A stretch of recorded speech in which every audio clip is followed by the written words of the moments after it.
ഒരു മനുഷ്യൻ, ഒരു ബൈബിൾ, ഒരു സ്വപ്നം, ഈ മൂന്നും ചേർന്നപ്പോൾ ഇന്ത്യയുടെ ചരിത്രത്തിൽ ഒരു പുതിയ അധ്യായം എഴുതപ്പെട്ടു.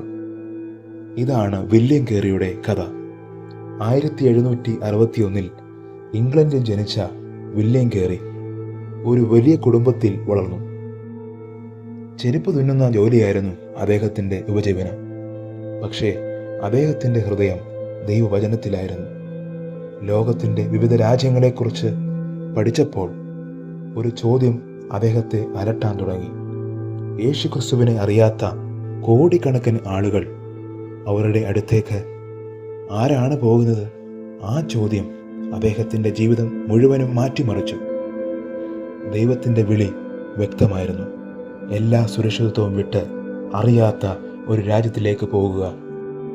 ആ രാജ്യം ഇന്ത്യയായിരുന്നു. ആ തീരുമാനമാണ് പിന്നീട് ലക്ഷക്കണക്കിന് മനുഷ്യരെ ജീവിതത്തിലേക്ക് സ്വാധീനിച്ചത്. 1793 നീണ്ട മാസങ്ങൾ, നീണ്ട കടൽ യാത്രകൾക്ക് ശേഷം വില്യം കേറി ഇന്ത്യയിലെത്തി.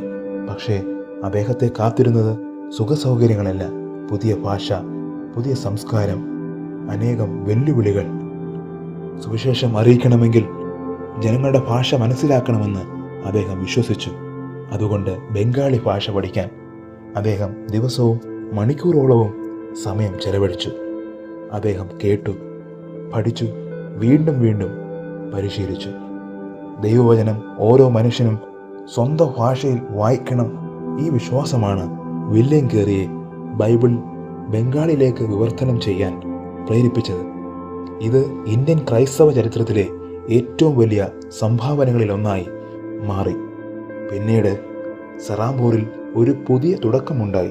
അതൊരു കെട്ടിടം മാത്രമായിരുന്നില്ല, അത് വിദ്യാഭ്യാസത്തിൻ്റെയും ബൈബിൾ വിവർത്തനത്തിൻ്റെയും സുവിശേഷ പ്രവർത്തനത്തിൻ്റെയും ഒരു കേന്ദ്രമായി മാറി.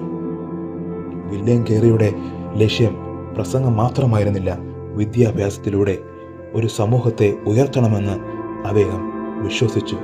സ്കൂളുകൾ, ഭാഷാ പഠനം, അറിവിൻ്റെ വാതിലുകൾ, ഇവയൊക്കെയാണ് അദ്ദേഹം തുറന്നത്. അച്ചടിശാലകളുടെ വളർച്ചയിലും പുസ്തകങ്ങൾ ജനങ്ങളിൽ എത്തിക്കുന്നതിലും വില്യം കേറിയുടെ പങ്ക് വളരെ വലുതായിരുന്നു. അറിവ് എല്ലാവരിലേക്കും എത്തണം എന്നതായിരുന്നു അദ്ദേഹത്തിൻ്റെ വിശ്വാസം. പല പതിറ്റാണ്ടുകൾ ഇന്ത്യയിൽ സേവനം ചെയ്ത ശേഷം 1834 വില്യം കേറി ഈ ലോകത്തോട് വിട പറഞ്ഞു. അദ്ദേഹത്തിൻ്റെ ജീവിതം അവസാനിച്ചില്ല. അദ്ദേഹം വിതച്ച വിത്തുകൾ ഇന്നും ഫലം കായ്ക്കുന്നു.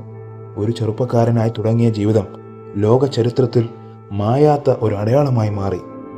ഒരു മനുഷ്യൻ ദൈവവിളിയോട് അതെ എന്ന് പറഞ്ഞപ്പോൾ ഒരു രാജ്യത്തിൻ്റെ ചരിത്രത്തിൽ പ്രത്യാശയുടെ പുതിയ അധ്യായം എഴുതപ്പെട്ടു.